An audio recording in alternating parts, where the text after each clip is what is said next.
no es de ellos. Ellos solo manejan dinero y que no es de ellos, ¿no? Que es tuyo y es de toda la... porque ni eso. Hay 2 datos, 3, que destruyen toda esta fantasía. Ellos reciben dinero tanto de Eduardo Luque, digo personalmente, de una persona. Sí. La idea es, quien quiere y puede, sube. Traigo mi gafete colgando aquí, sí generamos empleo. No, tal como lo pintan, son las monjas de Madre Teresa de Calcuta. ¿Cuántos puestos de trabajo da esa enorme cifra de 40.000 millones de euros en España? Da exactamente 32 puestos de trabajo.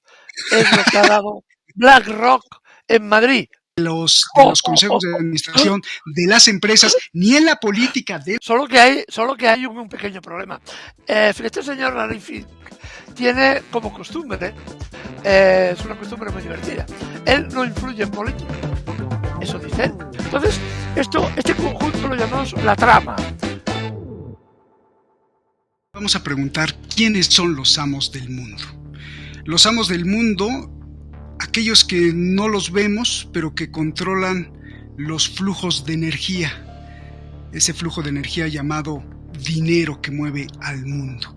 Para darnos una idea, si sumáramos todo el dinero que manejan estos señores, los amos del mundo, podrían ser, pues, el tercer país más poderoso del mundo, después de Estados Unidos y China.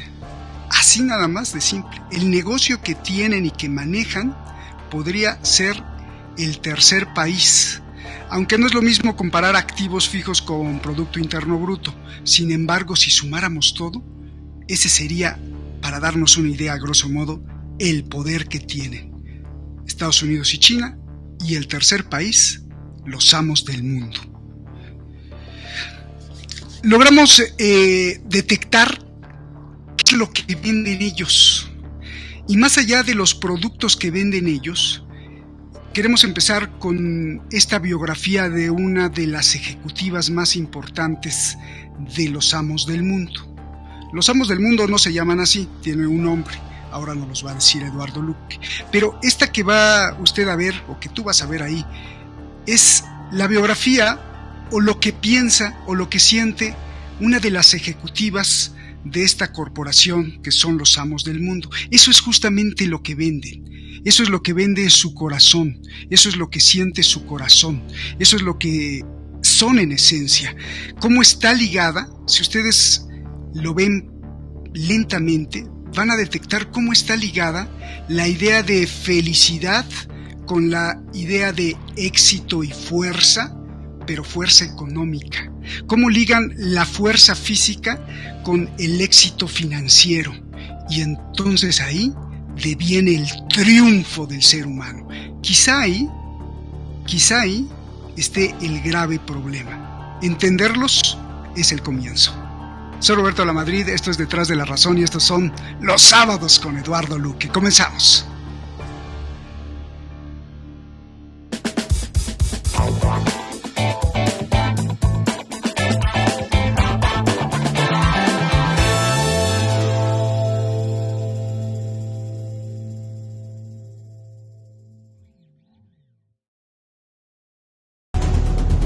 When I go to the gym, it helps me train my body and my mind to stay focused. And that gives me the tools when I tackle my workday to be able to drown out all of the distractions that are coming at us on a daily basis.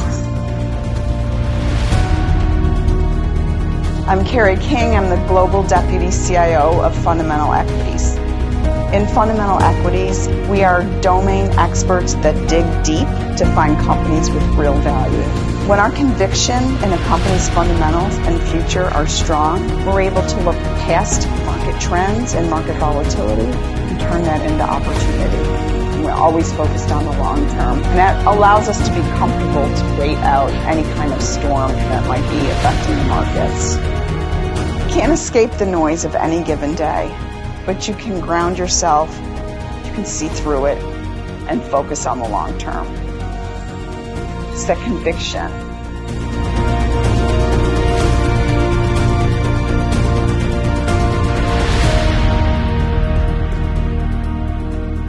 Te venden lo que mucha gente, hombres y mujeres, quisieran ser esos ejecutivos del siglo, del año.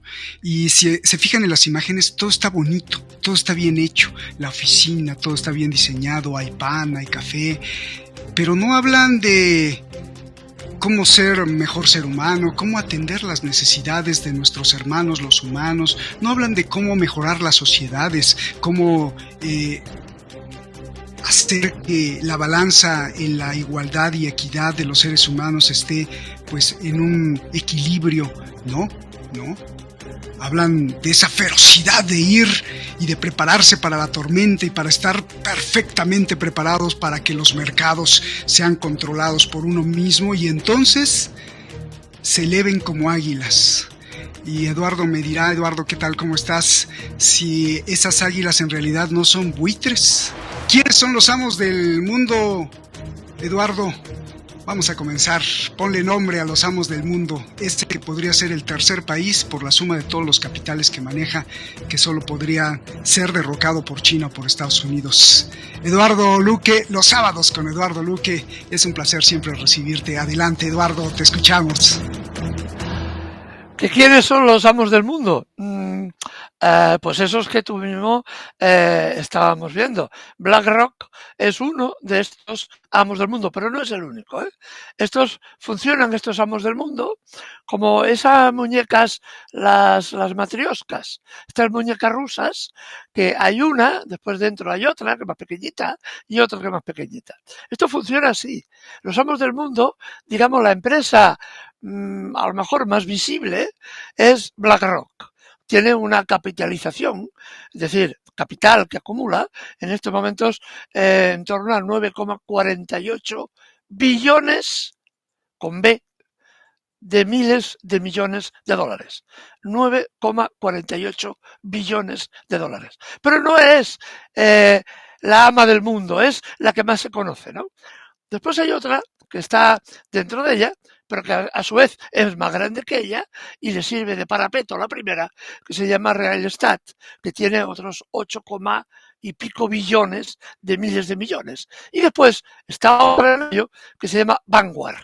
Son las tres grandes, los amos del mundo, los que realmente se reparten en torno al 14% del PIB de los países occidentales. Pero aquí hemos de separar también, No es lo mismo la influencia que tienen en Occidente que una influencia que tienen menor en Oriente, entre otras cosas, porque estas empresas, frente a gigantes como empresas chinas o el gobierno de la República Popular China, que gran parte de su industria y de su sector financiero depende del Estado, no depende de empresas privadas, le hacen, digamos, de freno. Pero en Occidente, estas tres empresas, hoy vamos a hablar especialmente de BlackRock, estas tres empresas son las que conocemos como los dueños del mundo.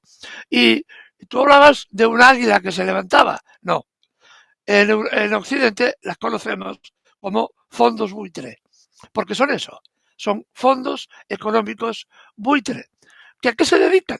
Se dedican, como todos los buitres, a comer en aquellas empresas o invertir en aquellos sectores en que pueden obtener dinero deprisa y cuanto más mejor. ¿Les importa? A ver, ahorita me lo explicas, Eduardo, te voy a ir interrumpiendo, pero a ver, yo vi la biografía de esta señora que es real, la señora que vimos ahí es, imagínate, CEO de Equities de global del negocio global de BlackRock. Yo veo que ella dice que es una estudiosa y que es más, va al gimnasio para que cuando entra a la oficina no tiene distracciones y está perfectamente estudiando los números y los capitales para incrementar de la forma más óptima el rendimiento. Bueno, como lo venden, no se ve que sea un buitre, sino se ve como que, bueno, pues dices, mira qué estudiosa financiera, yo sí me pongo en las manos de esta para que mi dinero crezca. A ver, supéramelo. Realmente esa señora no es el CEO de la compañía, El CEO, realmente el que manda es la uno de los pero digamos, está el presidente y el CEO ejecutivo, que es Larry Fink, que es uno de los fundadores, igual que esta señora. Esta señora se ocupa de una de las divisiones de inversión, pero Larry Fink es la cabeza pensante y el que, digamos, el comandante en jefe en este submarino o en este barco de guerra, ¿no?, que va disparando cañonazos a todos sitios, ¿no? Pero quien tiene la cabeza, digamos que Larry Fink, que es uno de los fundadores, ahora lo vemos en pantalla, de una empresa que se creó en 1988 y que además derivaba de otra empresa todavía mayor, que es Blackstone. Blackstone es otro fondo buitre, enorme fondo buitre, pero específicamente dedicado al tema inmobiliario. Es decir, por ejemplo, aquí los datos son de España. Las decenas de miles de desahucios de familias pobres que se han producido en España, en Grecia, en Italia, en Francia, en Alemania, en Reino Unido, que es una auténtica epidemia, la mayor parte de estos activos inmobiliarios, aprovechando la crisis inmobiliaria del 2008, que estos activos cayeron de precio, Blackstone compró esto a precio de saldo. A precio de saldo. Y evidentemente se aprovechó de la miseria de la gente y de la quiebra de pequeñas empresas para quedarse y aumentar su capital, su enorme capital, ¿no? De esta empresa nace BlackRock. ¿Por qué? Porque tienen un exceso de capitalización que les permite derivar una parte de su capital, lo derivan a crear un nuevo vínculo, una nueva estructura de inversión que abarcaba mucho más allá que el aspecto inmobiliario que se dedicaba a Blackstone. Así que BlackRock nace de Blackstone como una derivada que se hace independiente posteriormente y hoy es un fondo, es un enorme fondo de inversión, y hablando en plata para que lo entendamos, es un fondo buitre, uno de los mayores del mundo. ¿Por qué lo llamamos fondo buitre? Porque no crea fábricas, no invierte en infraestructuras, no invierte en producción. Lo que invierte es normalmente en manejos financieros. Hundir a empresas que van bien, utilizando incluso la presión que tienen sobre muchos gobiernos para hundir a sectores productivos. Entonces llega Blackstone, ahí llega BlackRock y compra a precio de saldo esos sectores. Ejemplo, los pozos de petróleo de Vaca Muerta en Argentina van a ser adquiridos y todas las tierras raras, sobre todo de litio, que hay en Argentina, que hay unas reservas muy importantes, serán adquiridas, si nadie lo remedia, por BlackRock a precio de saldo. ¿Por qué? Porque la economía argentina está absolutamente destruida. Como está absolutamente destruida y el presidente que tienen ahora está dispuesto a vender lo que sea a cualquier precio, van a comprar literalmente a precio de saldo esas reservas para volver a colocarlas después. Seguramente no las explotarán, ellos no explotan eso, sino que una vez comprado, levantan el precio para que otras empresas inviertan, que son las que se van a ocupar de la extracción de petróleo, de litio, de gas. Y evidentemente con una consecuencia. El país, en este caso Argentina, que es el que va a recibir esta inversión, entre comillas, no va a recibir prácticamente regalías por los impuestos de esta empresa. Ya se habrá curado en salud, ya habrá negociado con Milei o con alguno o con el ministro de Economía que tienen, que por cierto era el neoliberal, pero del ala más dura, y habrán negociado cómo repartirse entre ellos, también algún regalo, estas regalías, para que el país pueda vender sus recursos naturales durante 30 a 50 años a precio de saldo y que sus beneficios no vayan a manos del pueblo argentino en forma de impuestos, sino que se los quede directamente a la empresa. Por eso llamamos a estas empresas que son empresas buitre, empresas que no tienen ni la más pequeña consideración, ni con el feminismo, ni con la ecología, ni con los derechos humanos, porque se ha demostrado, empresas financiadas por este grupo en África tienen a los niños como esclavos, trabajando en las fábricas, en el Congo, por ejemplo, en la extracción de coltán. Ahí tienen a los niños de 12 años muriendo en las minas a cielo abierto para extraer el coltán, que es un mineral raro y valioso en la industria electrónica, y quien está detrás, evidentemente, es BlackRock. A través de otras muchas sucursales, ¿no? Si podemos, después pondremos una foto de la interacción que tiene BlackRock con multitud de empresas en el mundo occidental. Por eso le llamamos un fondo buitre. Y aparte, con una punta de cinismo. Como toda buena empresa que se precia hoy en día, como no, tiene un gran número de fundaciones filantrópicas y además está financiado a un montón de ONGs. Entre ellas, cosa muy curiosa, cuando estuve la última vez en Georgia, había enfrente del Parlamento georgiano un montón de tiendas de campaña de ONGs que estaban ahí protestando permanentemente durante meses y meses por no sé qué decretos leyes porque había en aquel momento en Georgia. Entonces, estas ONGs, después descubrí que estaban siendo financiadas por George Soros, que a su vez está siendo financiado también por BlackRock. Y estas son las que han promovido un intento de golpe de Estado en Georgia hace muy pocos días, aunque fracasaron, ¿no?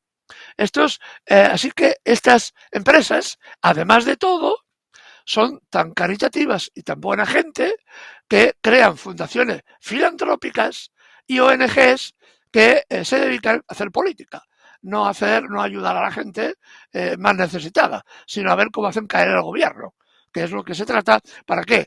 Para que BlackRock tenga a su vez más inversiones más rentables en aquella zona del mundo. Esta es la verdad, al margen de la propaganda de esta señora haciendo ejercicio para demostrarnos que la superación es una cosa que está en manos de cualquiera y cualquiera puede, si se lo promueve, si se lo propone, superarse y llegar a ser CEO de BlackRock usando su inteligencia, ¿no? Esta es la historia de siempre.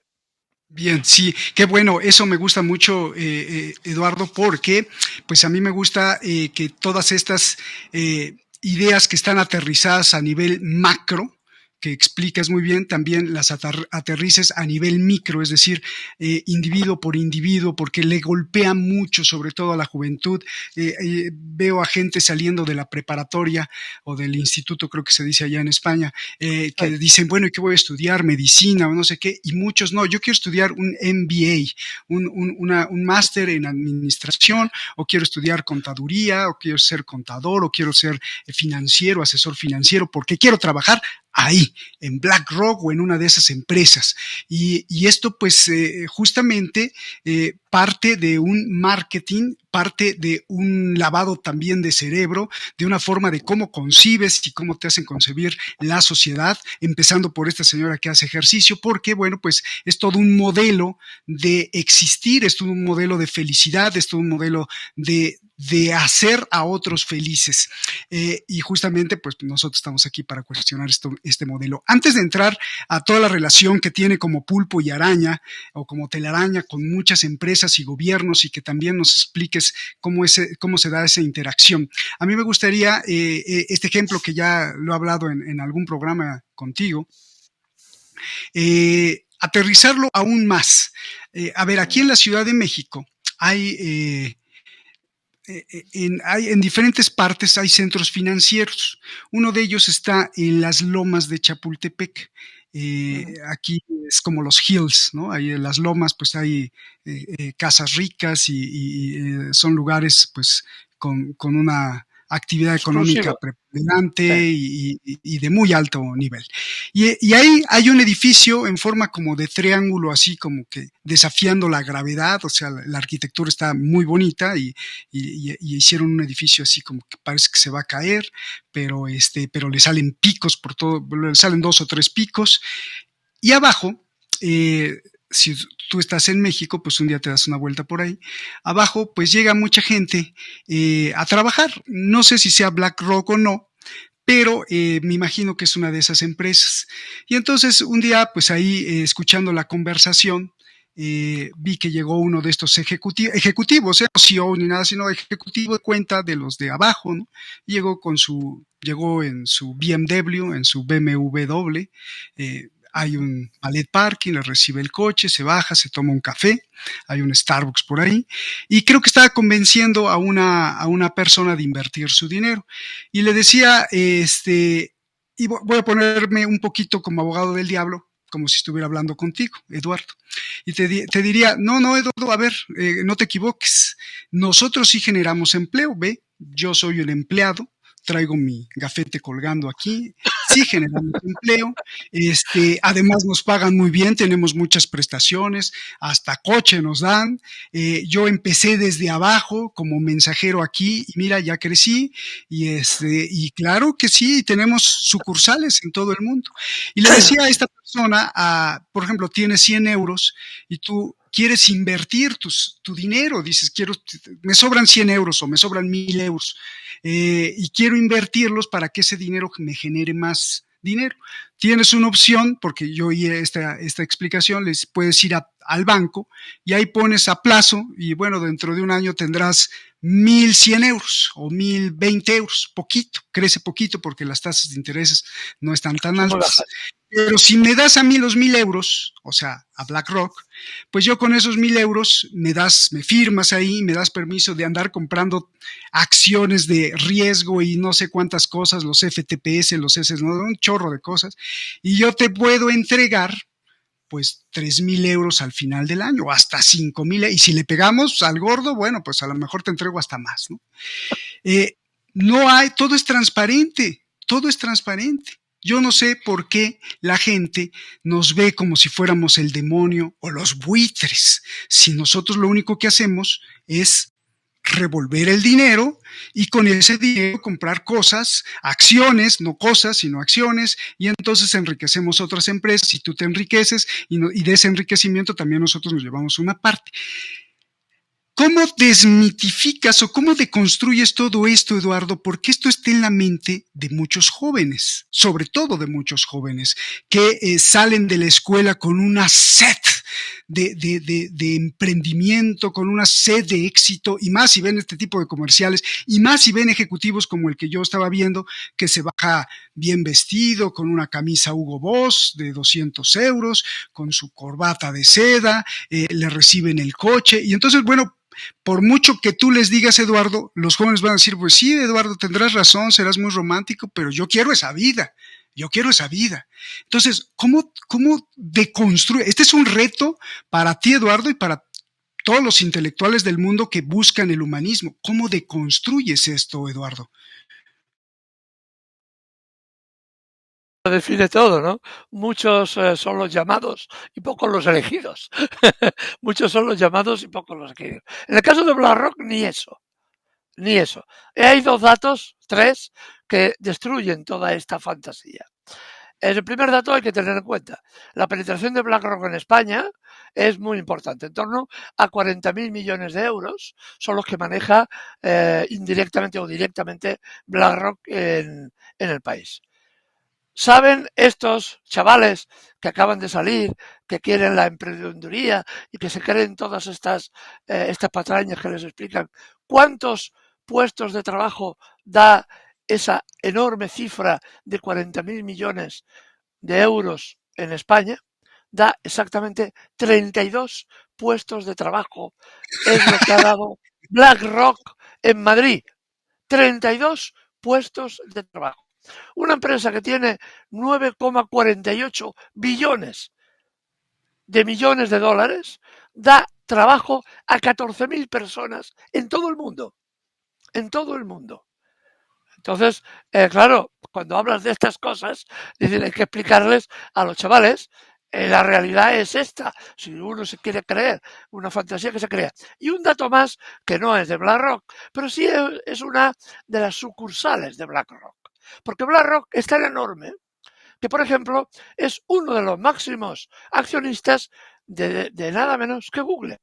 Google, Apple, es decir, BlackRock tiene ahora mismo, es la mayor accionista en las mayores 500 empresas del mundo, que no es poca cosa. Bueno, pues Google, como todos sabemos, está en Norteamérica, en California, tienen una de las centrales allá, Los ingenieros, esos que se dedican a investigar y que parecen, los pintan en la televisión como locos, siempre encerrados, siempre gente rara, ¿no? Con ordenadores y tal, gente especialmente inteligente, les pagan sueldos tan maravillosos que tienen que vivir en un coche aparcado en el parking de la empresa.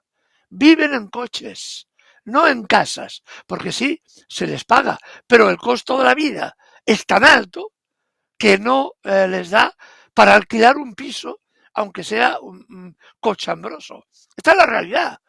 Otra cosa es la imagen que te quieren vender y lo que uno quiera creerse. Es decir, 32 puestos de trabajo en España, Madrid, que es donde tiene la sede. No hay más sedes. Con 40.000 millones de euros. Con O sea, con 40.000 millones de euros activo el campo de todo México.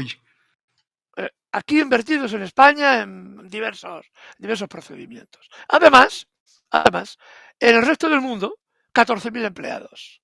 14.000 empleados. Esta es la realidad. Sí, es posible que esos empleados estén muy bien pagados, tengan coche de empresa y eso. También hay que decir otra cosa.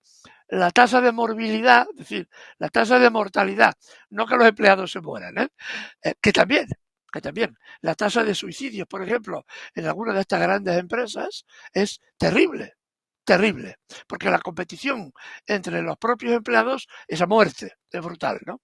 Entonces, la tasa de morbilidad, es decir, la tasa en la que dura un trabajador, un cargo medio, no sé exactamente la cifra en BlackRock, pero en otras grandes empresas no alcanza normalmente los 14 a 16 meses. Esto es lo que suele vivir en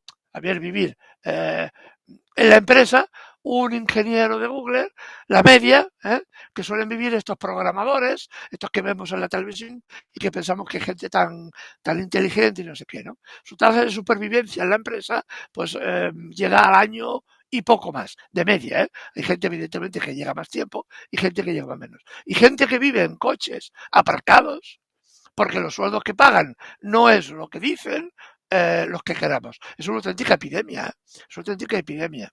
Y eso también, eso evidentemente no sale en las películas, ni te lo presentan los public reportajes, que no nos olvidemos, muchos de estos reportajes están pagados por la propia empresa. El otro día, es un detalle sin importancia, ¿no? Salía un public reportaje de uno de los diarios de mayor tirada en España, que es El País. Se suponía que era un país, que era un diario progresista. Ahora es cercano a posiciones muy conservadoras. Bien, sacaba un plurireportaje en un cuaderno de unas 50 páginas, alabando, evidentemente, las bondades de BlackRock. Da la puñetera casualidad de que El País, su máxima accionista, a ver si adivinan quién es. Nuevamente, evidentemente, BlackRock, ¿no? Entonces, claro, esto es lo que hay realmente detrás de esto, ¿no? Porque además de esto, BlackRock controla la mayor parte de los medios de comunicación del mundo.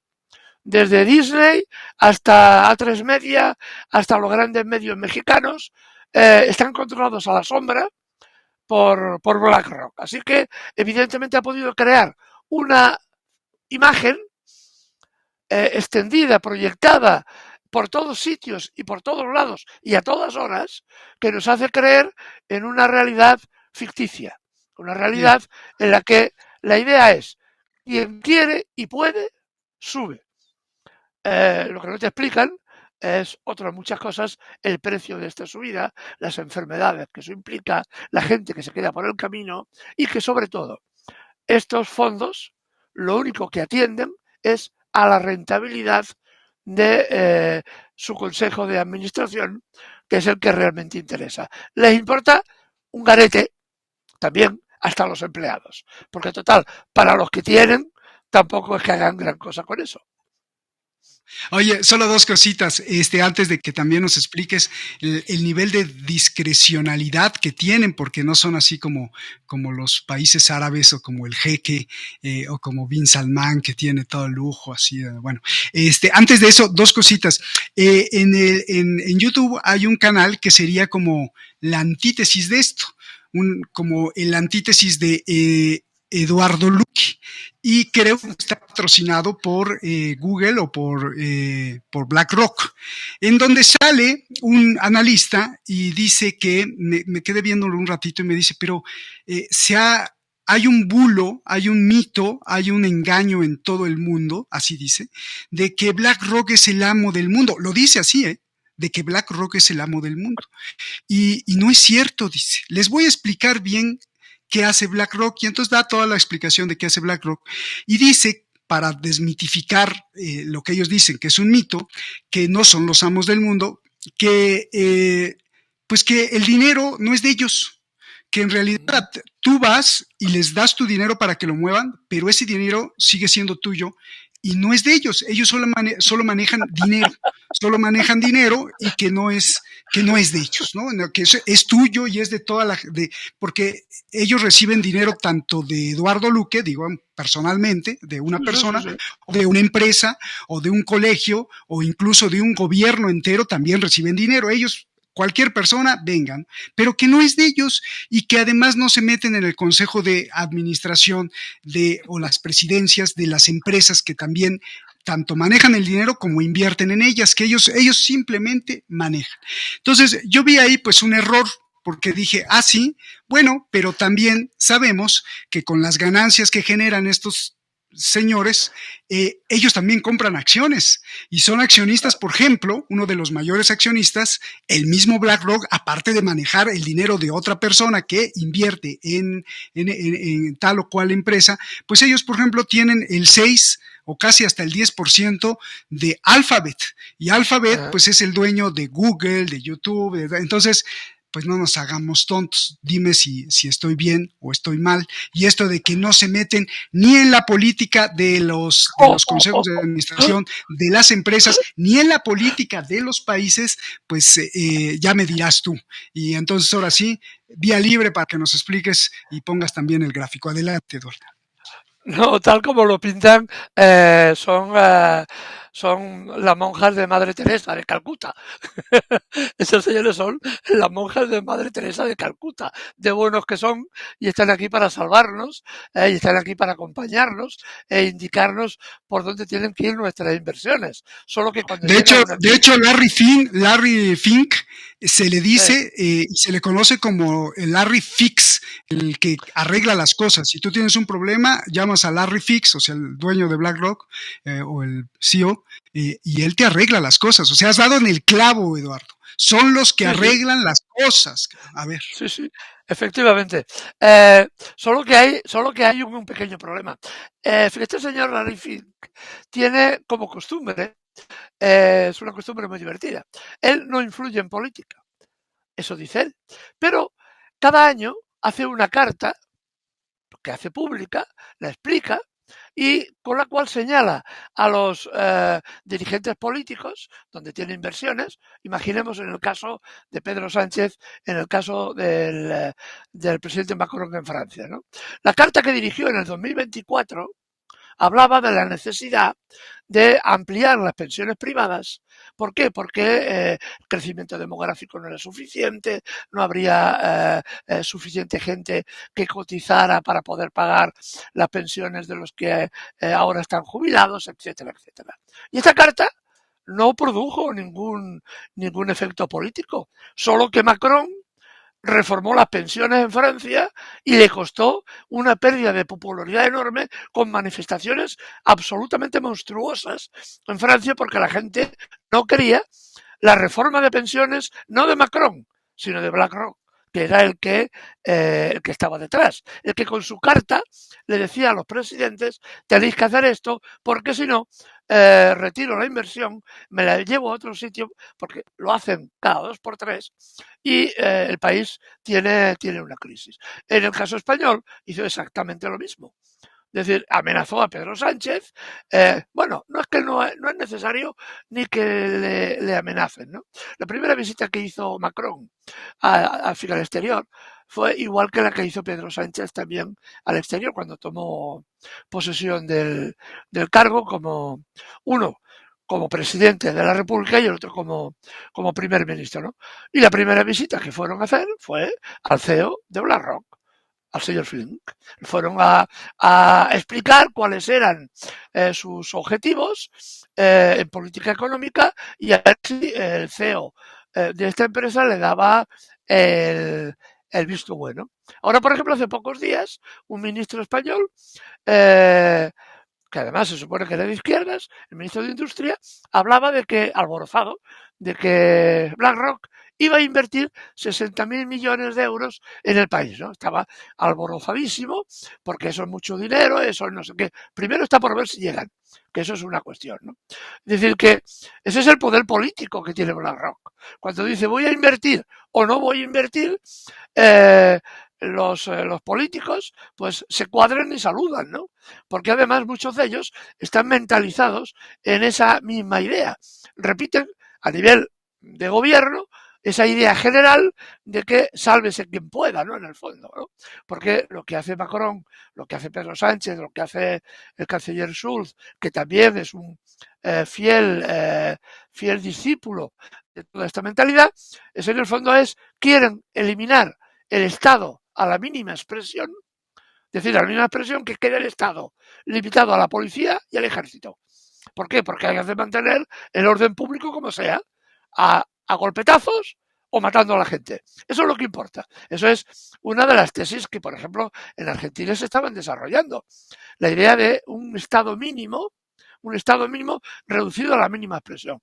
¿Cuál es? Pues el Ejecutivo reducido a la mínima expresión, la policía porque es imprescindible y el ejército, por si falla la policía, masacrar a la población. Y esto es lo que pretenden. Esto es lo que pretende BlackRock y esa mentalidad influye enormemente en los políticos occidentales que han sido criados en el seno de esa concepción de la filosofía y de la vida, ¿no? Ahí tiene la imagen del sonriente primer ministro de Canadá, ¿no? Otro personaje del cual ya hemos hablado y que podríamos hablar largo y tendido cuando el otro día en la reunión del G7, en la foto oficial, grita aquel famoso eslogan fascista que utilizaban los fascistas ucranianos en la guerra mundial, de ¡Viva Ucrania! La misma expresión utilizada por el presidente canadiense en la reunión del G7. Es decir, esta es la mentalidad de estos personajes, ¿no? El mismo señor que cuando hizo el ridículo monstruoso, presenta a un luchador ucraniano en el Parlamento de Canadá y se descubre que ese luchador ucraniano era un asesino de las Waffen-SS que había masacrado o había participado en la masacre de cientos de miles de comunistas, de judíos, de socialistas o demócratas en Ucrania. Pero el señor Trudeau es inasequible al desaliento, ¿no? ¿Por qué? Porque todos estos políticos han sido formateados en la concepción que esta gente plantea, ¿no? Y frente a grupos poderosos se arrugan. Es, parafraseando un verso de Federico García Lorca, al revés, me permiten la ligereza de un verso magnífico, pero yo lo hago al revés, ¿no? Son fuertes con las espigas, pero blandos con las espuelas. Estos políticos europeos son fuertes con las espigas, son fuertes con los pobres, con la gente que necesita ayuda, pero son muy blanditos con las espuelas de los grandes y de los poderosos. Qué buena frase, ¿eh? Y qué buena conversión hiciste, qué buena adaptación al tiempo moderno, al tiempo financiero, al tiempo capitalista. Por ahí luego tenemos una declaración de Larry Fink que dice, yo creo en el capitalismo. Pues sí, pues cómo no. A ver, Eduardo, pues háblanos de esta gran constelación de tentáculos que tiene BlackRock. Háblanos de cómo se compenetra y el poder o la potencia que tiene para penetrar, pues, empresas y empresas que son a su vez dueñas de empresas y de empresas. Por ahí traías creo que un gráfico. Y esto de la no ostentación como jeque de Arabia Saudí, creo que también es importante, o sea, navegar así como con salea, diría mi abuelita, con salea de borrego, de oveja. Sí, sí, Eduardo. sí, sí. Sí, es una de las claves de esta de este grupo inversor, igual que otro que es el hermano mayor, que es Vanguard, y otro que es la madre, que es el Real Estate, que es, digamos, la pirámide. Su clave es precisamente pasar como desapercibido, ¿no? Es decir, no somos, ¿no? Esto es un poco la idea de una parte del entramado societario que tiene precisamente BlackRock, ¿no? Vemos realmente impresionante la cantidad de empresas y además empresas importantísimas. No estamos hablando de cualquier cosa, ¿no? Estamos hablando de empresas importantísimas. Pues bien, ¿qué es lo que pasa con esta gente? Estos pasan desapercibidos, ¿no? Por ejemplo, Larry Fink es un señor que uno lo vería y yo lo pensaría que es un profesor de secundaria, lo llamamos aquí, ¿no? Es un profesor que va a dar clase y poco más, ¿no? A ver, no es tampoco especialmente rico comparado a nivel personal, ¿eh? Comparado con los jeques árabes, ¿no? Él tiene el 0,7% de, de las acciones de la empresa, que ya es mucho, pero hay tal vez personajes que incluso lo superen, ¿no? Y sobre todo no es ostentoso, ¿no? Y esta es una de las claves también de la imagen que pasa desapercibida, ¿no? Que nadie conoce, ¿no?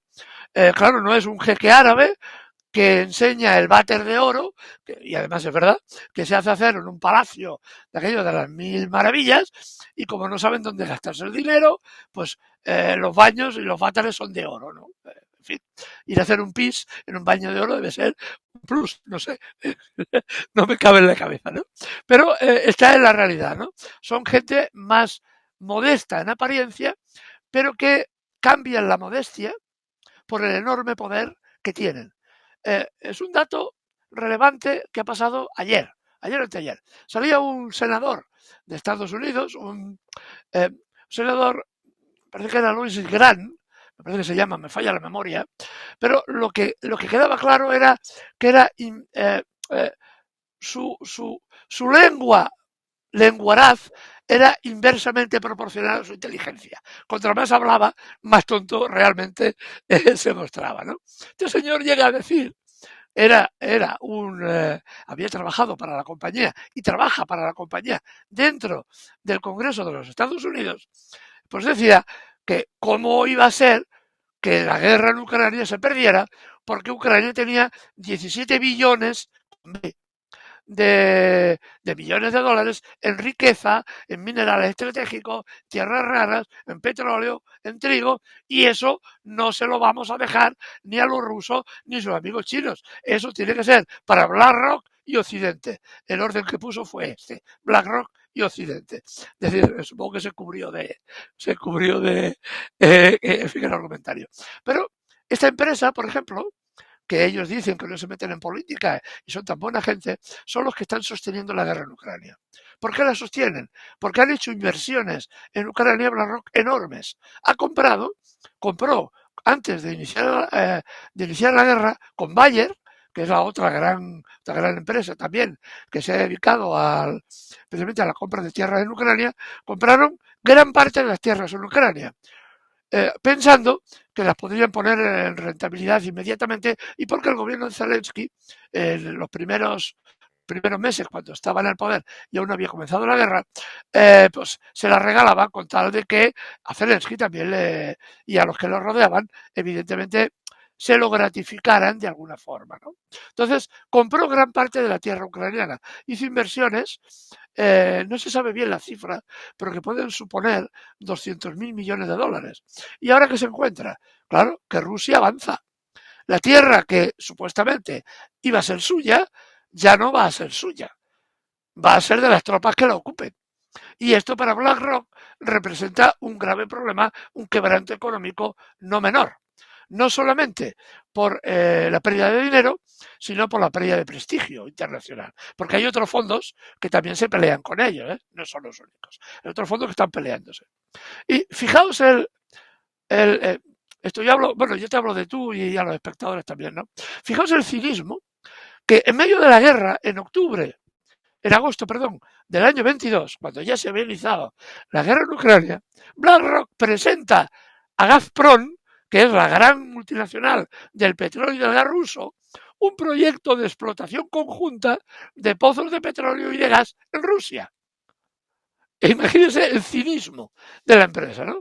Hago la guerra invirtiendo dinero en armas y diciéndole al gobierno norteamericano, oye, armas para Ucrania porque yo no puedo perder la inversión. Y al mismo tiempo intenta negociar con Gazprom un acuerdo monstruoso, porque han encontrado unas reservas de gas monstruosas, como no, en la zona de Siberia, y que, claro, ven un negocio enorme en todo esto. Así que juegan a un bando y juegan a otro.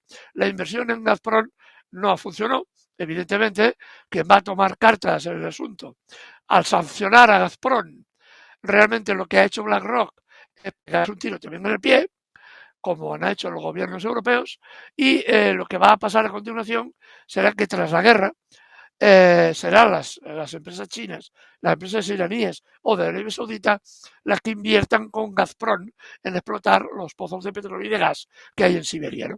Eso es lo que va a pasar. Pero fíjense cómo la falta de escrúpulos morales, ninguno, provoca una guerra, mantengo una guerra. Hoy decían las cifras ayer reconocidas por el gobierno ucraniano que solamente en la zona del Donbass han muerto 2.500 soldados en un solo día, 2.500 muertos en un solo día.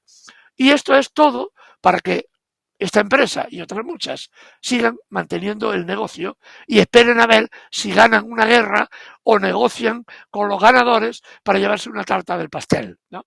Que es lo que esperan en definitiva. Así que, como ven, esta gente no participa en el negocio de la guerra. Y como no participa en el negocio de la guerra, tampoco participa en el negocio de la guerra en Gaza.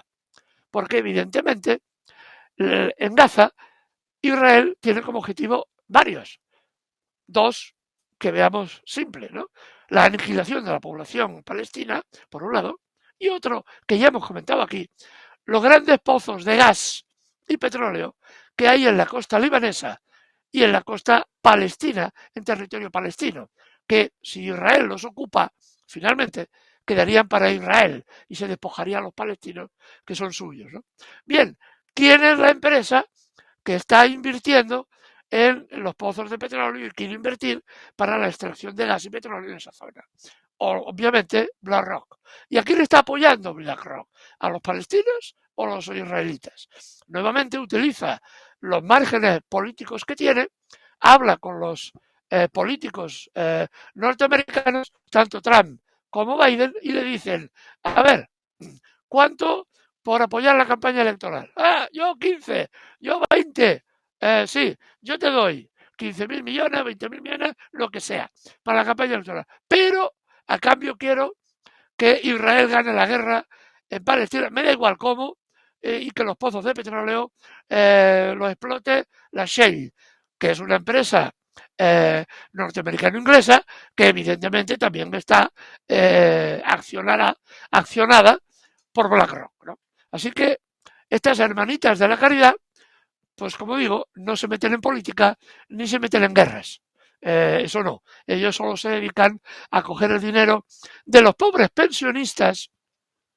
Y cosa curiosa, de eso hablaremos la semana que viene, cuando acabe la investigación que estoy haciendo sobre esto, sobre las pensiones y la quiebra de pensiones en Latinoamérica, que nuevamente uno de los mayores tenedores de estos fondos de pensiones nuevamente es BlackRock, ¿no?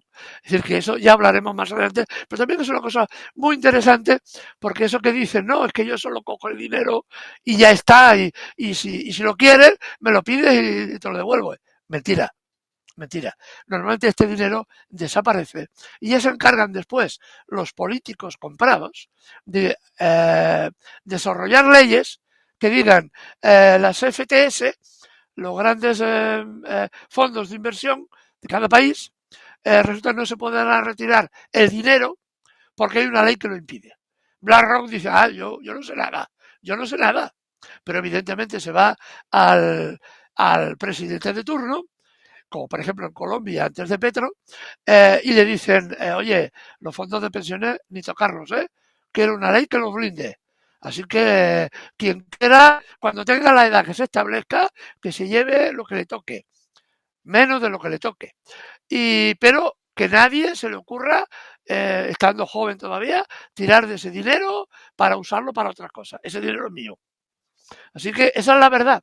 Esa es la verdad de lo que está ocurriendo. Ahora cada uno podrá creerse a quien quiera. Yo lo que invito a todo el mundo es que lea detenidamente no solo la propaganda, sino que vaya buscando. Hay muchas páginas web, mucha información de las formas como opera estos grupos financieros. Y una advertencia para todos, ¿no? Que cualquier día nos capan también este canal porque estamos hablando mal de uno que domina precisamente el canal donde estamos. YouTube también está en manos de una parte importante, no sé si el 7% es de BlackRock. Tremendo lo que dices, y gracias a estos recovecos, a estos huecos, a estos agujeros, hoyos en la telaraña de miles de millones, pues ahí nos colamos nosotros, y mientras nos dejen, pues nosotros vamos a seguir denunciando.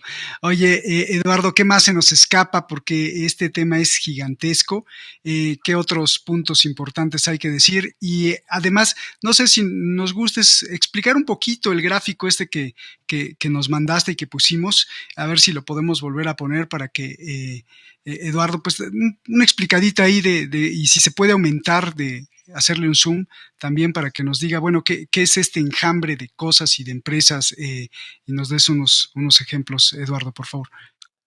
Esto es lo que llamamos básicamente una trama, ¿no? Porque cuando el neoliberalismo se desarrolla, a partir de la caída de la Unión Soviética, tiene un impulso ya acelerado, se podía seguir el rastro de las empresas que invertían unas en otras, y la potencia de estas empresas estaba, digamos, se podía colocar, se podía ver, se podía observar, ¿no? Pero lo que hicieron, dieron un paso a continuación. Crearon lo que llamaban, se desarrolló otra tesis, que estas empresas tenían muy mala imagen, eran lo que llamábamos las multinacionales, que tenían muy mala imagen porque habían invertido en golpes de Estado, en asesinatos de políticos que no eran de su cuerda, arruinando países, etcétera, etcétera. Tenían muy mala imagen, crearon otro tipo de corporaciones, y entonces se dedicaron a lo que se llamó el filantrocapitalismo. Es decir, personajes como George Soros, por ejemplo, que ha provocado multitud de guerras y multitud de conflictos y millones de muertos, de pronto se convierte en un filántropo, porque crea ONGs, y toda la prensa que está a su alrededor, pues bueno, que mira qué buen hombre, que crea ONGs, qué buena persona, etcétera, cuando realmente lo que hay detrás es una enorme cantidad de suciedad. Pero esto no es suficiente, porque esto también también queda al descubierto demasiado pronto. Y entonces aparece la trama, que es la fase que estamos ahora. Una trama en la que una empresa, BlackRock, recibe el capital de una empresa X que se ha quedado, lo invierte en otra empresa, que a su vez invierte en otra empresa y que tiene ramificaciones en múltiples empresas, que a su vez tienen ramificaciones con el propio BlackRock. Sobre todo se busca empresas de comunicación, están muy buscadas. Tiene una gran parte de las mayores empresas de difusión y comunicación en sus manos, desde Oracle a Nick, lo estoy viendo aquí, precisamente una enorme cantidad de empresas de comunicación, que eso le va a permitir generar una superestructura ideológica que les permita pasar desapercibidos e incluso, como este ministro español, tan inteligente él, que alababa enormemente, alborozado, que bien, que este fondo va a invertir 60.000 millones en el Estado español, ¿no? Que esto es precisamente porque han elaborado a través del conjunto de empresas de telecomunicación precisamente este ideario colectivo. Pero hay otro tema muy importante. Estas empresas de telecomunicación, muchas de ellas están ligadas también con empresas de educación. Uno de los objetivos de BlackRock es invertir en el modelo educativo. No lo hacen directamente, lo hacen a través de Facebook, por ejemplo, que tiene el señor Gates tiene grandes inversiones en el tema educativo precisamente porque quieren deconstruir la mentalidad humana a sus intereses para su propia supervivencia como empresa. Así que estas empresas van a invertir sobre todo en telecomunicaciones y estas van a invertir a su vez en los medios educativos, privatizando los modelos educativos, de los cuales ya hemos hablado en anteriores sesiones, porque bueno, volveríamos en un futuro a hablar en profundidad de otras cosas que también estamos encontrando, porque la investigación sigue y estamos hallando más elementos realmente muy interesantes, ¿no? Entonces, este conjunto lo llamamos la trama, que es, digamos, la última fase en la que estas empresas se agrupan. Se calcula, hay quien dice, yo no lo tengo tan claro, que para el 2050, estas empresas BlackRock y Vanguard y Israel serán posiblemente las tres únicas grandes empresas que existen en el mundo. Yo no lo creo, pero hay una tesis que viene a decir esto. Oye, pero con lo que estás describiendo, además de lo que manejan y además de toda la, pues no sé cómo describirlo, con qué palabra, pues todo el entramado, esta trama macabra, sucia, oscura, que no tiene ninguna intención de proteger la humanidad, sino saquearla. Pues además tienen el mango de la sartén, ¿no? Porque resulta ser que al ver todos estos tentáculos de que esta empresa está de alguna forma relacionada con otra que ni saben, los empleados de esta ni saben que están ni los dueños de esta no saben que están relacionados con otra, y es tanta la maraña que pues ellos pueden decidir si un día bajan el switch, si un día tú quieres dejar de invertir, pues te dicen no, porque tiras a esta, o sea, ellos tienen prácticamente en sus manos la operación de todas esas empresas que vimos, porque están financiando las empresas, porque tienen sus activos, y esto es de terror. Aunque digan que no son los dueños de la empresa, pero es de terror, o sea, te tiran una empresa y peor, si se llegan a equivocar en algo, hay un efecto dominó que tira a todas las empresas, me parece terrible. Por otro lado, dicen que ellos apoyan mucho a los jóvenes emprendedores a partir de este boom en Silicon Valley, pues muchos estudiantes incluso de preparatoria o apenas universitarios, si se les ocurría una idea y esa idea pues generaba miles de millones de dólares, y así se crearon las startups, pero ellos dicen que apoyan mucho a estos emprendedores jóvenes y hay unas empresas que se llaman unicornio. ¿Qué es esto de lo unicornio, Eduardo? Bueno, a ver, bueno, vayamos por orden. Lo que no quiero dejar, lo que quiero dejar claro también que es una cosa. A ver, estas empresas no son Dios. No son Dios, ¿eh? Es decir, son enormemente importantes, pero tienen los pies de barro. Los pies de barro porque muchas de estas empresas son del sistema Ponzi. El sistema Ponzi de acumulación de capital es un sistema de pirámide general que se nutre, la cúspide se nutre de la entrada de activos por la parte de abajo, que a su vez son realimentados por otros activos que vuelven a entrar. Cuando los activos dejan de entrar por algún momento, toda la pirámide se derrumba, que es lo que pasó en 2008-2010 con la gran crisis bancaria. Recordad que las empresas que había entonces se pensaban que eran empresas que eran imposibles de derribar por lo fuertes y por lo grandes que eran. Y de la noche a la mañana se hundieron y desaparecieron, ¿no? Y esto es una de las... Y de este caos también se aprovechó BlackRock en su momento. Así que la primera consideración es esta, que estas empresas no son dioses y que a veces tienen los pies de barro y que cualquier movida geopolítica les afecta enormemente. Por ejemplo, lo que está pasando ahora con la guerra en Ucrania está realmente reconfigurando el poder de estas empresas. ¿Por qué? Porque hay un sector de empresas en la zona asiática que dependen fundamentalmente del propio Estado chino, que es el que controla la economía del país. No permite que, y está recortando, y además los norteamericanos son tan estúpidos, con perdón, no los norteamericanos a pie de calle, ¿no? Sino los dirigentes norteamericanos son tan estúpidos que intentan llevarse nuevamente las empresas a su territorio, como si pudieran competir en precio y calidad con lo que están haciendo en China. Pues bien, estas empresas están controladas por el gobierno chino, por el gobierno ruso, que son dos economías ya muy poderosas, ¿no? Y evidentemente estas tienen grandes limitaciones. Y otras empresas que también están ya influyendo en otros países enormemente importantes que están diciendo no a este tipo de inversiones. Por ejemplo, Irán y, por ejemplo, Arabia Saudita, que ahora ha decidido desdolarizarse, es decir, abandonar el dólar como medio de intercambio. Entonces, la aparición de otro bloque geopolítico hace competencia a este gran bloque geopolítico occidental y ahí tenemos un punto de fricción enorme. De ahí podemos entender la fricción que hay también en este momento en Ucrania, en Oriente Medio y en Asia, ¿no?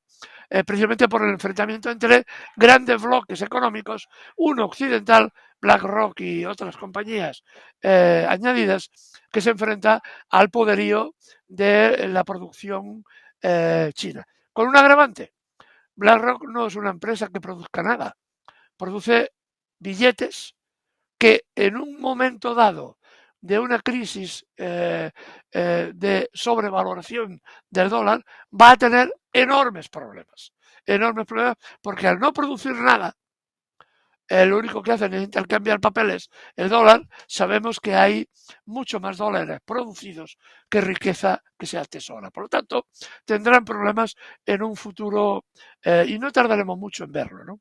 Eso por un lado.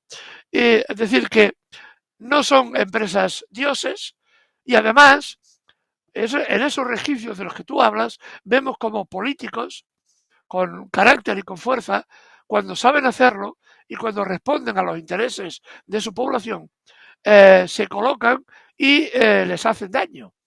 Les hacen daño porque velan por los intereses de su país. Estoy pensando, por ejemplo, en Petro, cuando ganó las elecciones en Colombia, se veían cientos de indígenas caminando horas y horas y horas para llegar a votar de todos los rincones del país, ¿no? Y ha hecho algunas cosas interesantes. Por ejemplo, el tema de pensiones, ahora ha hecho un decreto para multiplicar por 3 las pensiones más pobres, ¿no? Es insuficiente, pero es un paso adelante muy importante, ¿no? Entonces, hay esa posibilidad de políticos que rompan esa cadena y que planten cara. Eso también es posible. Así que no es que hagan y deshagan como quieren. También tienen dificultades. Y a veces también los políticos se les plantan y les dicen basta, ¿no? Que es lo que estamos esperando alguno, que salga alguien con algo de lucidez y alguien de valor personal y le diga a estos señores en la guerra europea, porque ya es una guerra europea en Ucrania, dirá basta, vamos a llegar a un acuerdo y que no vaya más el conflicto, ¿no? Pero mientras haya estos políticos cobardes, poco podemos hacer, ¿no? Y ese es el gran problema. Y una última cosa que quiero añadir. ¿Cómo lo hacen? Los tentáculos de esta gente son enormes, porque en los casos que estamos, eso se da con más interés, fuerza en un país que en otro, ¿no? Os pongo un ejemplo. En España en este momento hay una auténtica cacería contra el gobierno que existe en este momento. Y la cacería la organizan los jueces, como fue el caso de Lula en Brasil.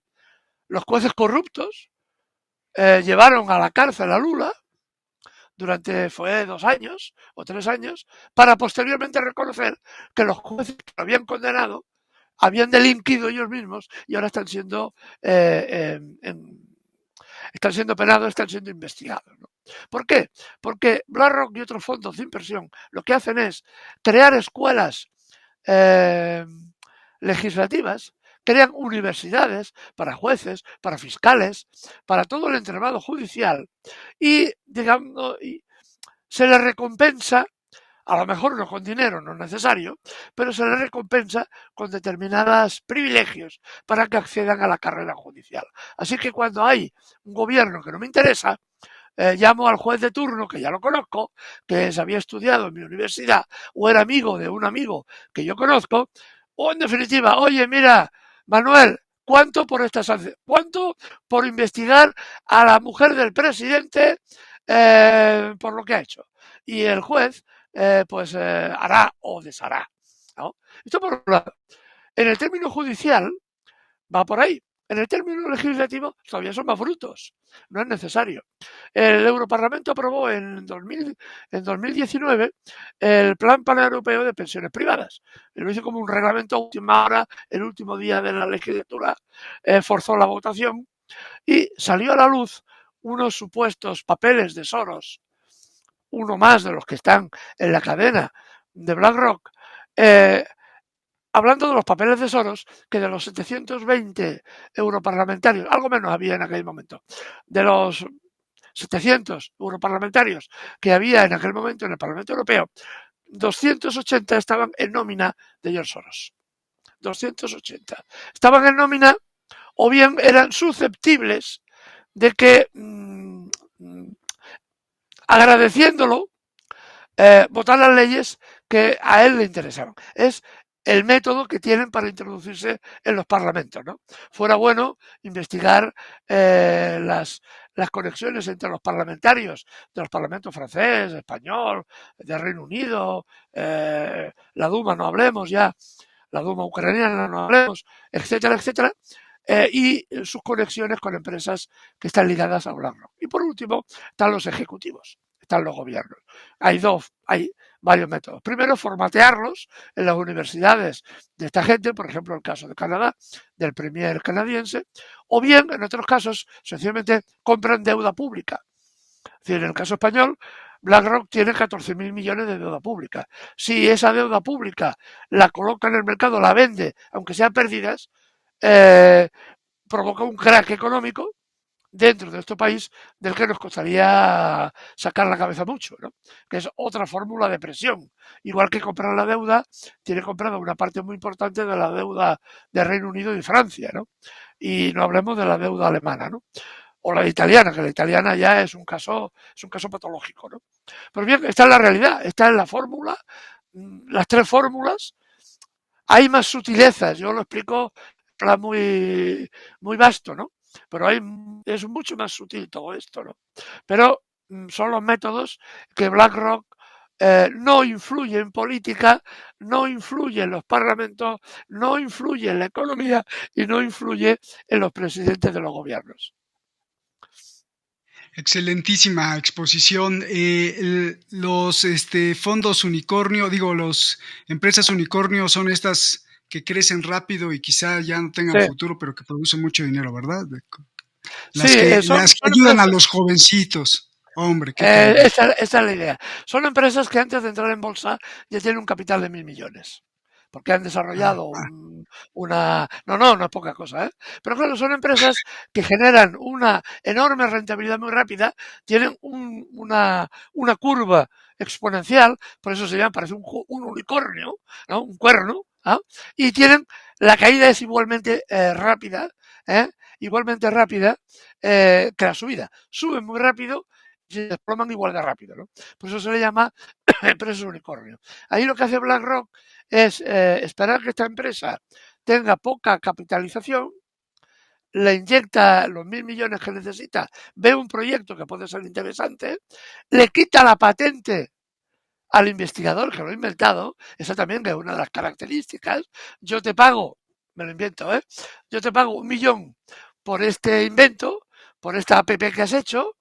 Las de Uber, por ejemplo, las de los taxis, es una de estas, es una empresa unicornio. Cuando estaba la idea era interesante de conectar los taxis vía internet, en fin, un modelo de negocio. El empresario, el inventor llega al inversor, BlackRock, o una de sus subsidiarias. Mire, yo te proyecto. El hombre dice, vale, te compro el proyecto, ¿cuánto quieres? Hombre, mira, yo tengo una situación, pues mira, con $200.000, ¿qué tiene? Y una participación en la empresa. Automáticamente el negocio sube como la espuma, de los $200.000, $300.000 iniciales pasa a 1.000 millones, que evidentemente ya no son del inventor. 1.000 millones se multiplica, crece la curva, y cuando ya el negocio, ya por las circunstancias que sea, ya no es tan rentable, lo dejo y se desploma. Entonces, todo lo que has creado se destruye, pero yo ya he retirado, cuando estoy arriba, en el apogeo de la curva, entonces vendo la empresa y lo que me ha costado 1.000, consigo 30, 40, 50.000 o 100.000. Y automáticamente me desentiendo, y como muchas veces son sistemas de pirámides Ponzi, de sistema Ponzi en algunas ocasiones, en otras no, la empresa rápidamente se descapitaliza y se hunde, ¿no? Y quien ha comprado en la caída pierde su dinero. Pero bueno, eso es el capitalismo. Eso es máxima expresión. Eso es explicado muy someramente, Esto tiene más intríngulis y es más civilino explicar lo que es una empresa unicornio, ¿no? Pero que estamos viendo el florecimiento de esas continuamente, ¿no? Pues Eduardo, te agradecemos mucho. No sé si falte. ¿Qué tema, ¿Qué tema nos traes? Buenísimo. Y como dices, da para hablar 3 días seguidos, pero si ves que se nos escapa algo importante, pues nos lo dices. Y si no, pues cierra con una palabra. De todo esto que nos dijiste, escoge una palabra y cierra, porque esto es más allá del capitalismo depredador, ¿no? Vamos hasta la muerte, contra todo y por todo y con todo y como sea. Eduardo. Solo el verso que dije antes, ¿no? Que los políticos, nuestros políticos, frente a estos tiburones, son muy blandos con las espuelas y muy duros con las espigas, ¿no? Estamos viendo, por ejemplo, con cifras terribles, en los desahucios en Madrid ya han ocasionado más de 14.000 muertos, que se dice pronto. Gente que se suicida porque no pueden pagar, gente que desahuciaba. Hay casos continuos cada día, por 100 euros, por una deuda de 100 euros, se echa a la gente, a una anciana de 87 años, que ha vivido toda la vida en ese piso, en ese pisito con su marido, que se murió, y por un error se la echa, porque evidentemente no ha podido cubrir los pagos, o bien porque el fondo que ha comprado ese inmueble, resulta de que ese piso está habitado, pero ha dejado de ruir todos los demás pisos, porque quiere construir pisos para turistas. Y como eso es mucho más rentable, entonces echamos a todo el vecindario. Si es necesario, enviamos matones para que presionen a la gente. También se han dado múltiples casos aquí en España y en Barcelona en particular, y vemos esta realidad, ¿no? Y vemos como estos fondos no tienen ninguna sentido ético el más mínimo en matar indirectamente a la gente, porque son los responsables de que la gente desesperada, cuando viene la policía a desalojarlos de una casa, se lancen por un balcón. Esto estamos viéndolo demasiado a menudo en Occidente. Ya no quiero pensar en lo que está pasando en Latinoamérica, que funciona exactamente igual, pero todavía peor, ¿no? ¿Qué es lo que está pasando? Estos son realmente lo que hay que recordar de estos fondos buitres, ¿no? De Blackstone, de BlackRock, de Vanguard, de todos estos, que además, con todo el cinismo del mundo, financian ONGs y nos hablan de la caridad cristiana, ¿no? Qué duros son los políticos con los pobres, con las espigas, y qué blandos son con los poderosos, con las espuelas. Olé, bien dicho, bien hecho, bien explicado. Gracias, Eduardo. Y no son flores, sino pues hay que decirlo cuando las cosas están bien hechas, pues hay que decirlo. Y yo cerraría con esto que se me acaba de ocurrir, con esta pintura que se me acaba de plasmar en la mente, basada en lo que dices. Y le pregunta a alguien, o un niño le pregunta a una persona, ¿y tú qué haces? ¿No? Y yo doy clases de dibujo. ¿Y tú qué haces? Pues yo hago pasteles y vendo pasteles. ¿Y tú qué haces? Pues yo vendo el trigo que siembro durante todo el año y yo vendo esto. ¿Y tú qué haces? No, pues yo vendo juguetitos, o yo vendo una tienda de abarrotes o ultramarinos, como se dice en España. ¿Y tú qué haces? Y ahí viene lo bueno. Yo especulo. Y aquí me detengo, y Eduardo, yo creo que tienes razón. Más que la ambición desmedida, estos tipos tienen algo en la cabeza. O sea, sí hay una especie de sociopatía o una especie de psicopatía, en donde los sentimientos y donde el futuro de la gente y donde lo que te pase a ti me vale madre, aquí en México se dice, no me importa, me vale un comino. ¿Por qué lo digo? Porque el niño le pregunta, ¿y tú qué haces? Yo especulo. ¿Y qué es eso? Pues yo trabajo con el dinero de la gente, me enriquezco manipulando la gente, poniendo el dinero, la vida, el trabajo, los empleos, las empresas en riesgo. Y si ganamos, ganamos. Y ese riesgo es riesgo. Es esa adrenalina pura, porque puedo de un plumazo hacer millonarios a unos, pero dejar sin trabajos a otros. Y están jugando con la vida. Y eso me parece que es lo que tú estabas denunciando al principio, Eduardo. Algo tienen en la cabeza, o sea, no es simplemente un negocio, sino es ese fuego. Están jugando con fuego, pero en pocas palabras están jugando con la vida del ser humano, con el tiempo de trabajo de una persona que le dedicó a una empresa, pero no sabe que esa empresa también está en BlackRock, y si se equivocan o no y la hunden, pues el pobre empleado, el pobre trabajador se queda sin trabajo, ¿no? Y eso es lo más criminal que se pueda decir de estas empresas. Ojalá que la gente que trabaje en esto, ojalá que la gente que quiera trabajar en esto, ojalá que la gente que no trabaje en esto tome conciencia y denuncie, y como dices, que los políticos se pongan más firmes con las espuelas y no con las espigas, que sería el pueblo. Eduardo, un abrazo gigante, grande. Vale. Gracias por estos sábados con Eduardo Luque. No te lo pierdas nunca, todos los sábados aquí está Eduardo trayéndonos estos temas que nos tocan el corazón o que son muy profundos. Eduardo, un abrazo, y a ti que nos ves en cualquier parte del mundo, muchísimas gracias. Nos vemos hasta la próxima.